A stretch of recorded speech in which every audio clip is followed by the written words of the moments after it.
कभी कभी लाइफ में कुछ ऐसी प्रॉब्लम्स होती हैं जो आपके साथ लगी रहती हैं, चाहे आप उसकी कितनी भी कोशिश कर लो, वो एक तरह से आपके जीवन का हिस्सा बन चुकी होती हैं।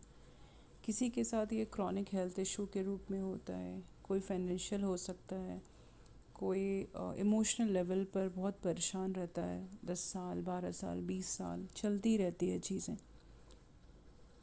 तो यहाँ पर एक चीज़ ये होती है कि अगर कोई चीज़ें आपकी बहुत लंबी चल रही है और आपकी बहुत कोशिशों के बाद भी उसका कोई सल्यूशन नहीं मिल पाता, तो ये बहुत हद तक आपके किसी न किसी प्रीवियस कर्मा से रिलेटेड होती है, जो आपको, आप बिना उसको काटे हुए उससे निकल नहीं सकते।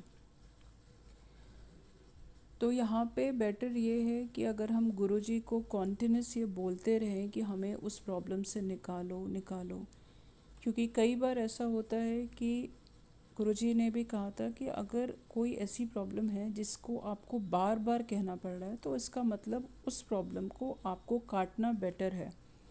आप उसको बिना काटे नहीं आपका कल्याण हो सकता, आपको वो काटने ही पड़ेंगे। तो उस जगह पर ये बेटर है कि गुरुजी से हम सब ये प्रार्थना करें कि गुरुजी हमें वो अपने अंग संग रहकर कटवाएं।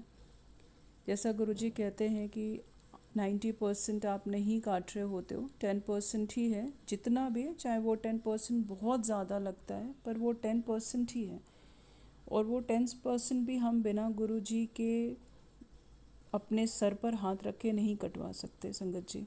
तो बेटर ये है कि हम गुरुजी से ये अरदास करें कि हमारी जो ऐसे कर्म हैं जो हमारे साथ एकदम से जुड़ चुके हैं, जिससे हम आज़ाद नहीं हो पा रहे हैं, उसमें अगर हमें एकदम से हम उससे नहीं निकल सकते, तो एटलीस्ट गुरुजी हमें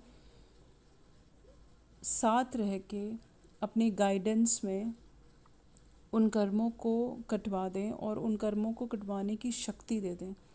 हम उससे नेगेटिव नहीं होके उसको एक तरह से अपना के उस प्रॉब्लम को झेलते हुए अपनी ज़िंदगी को आगे बढ़ते रहें ज़िंदगी में।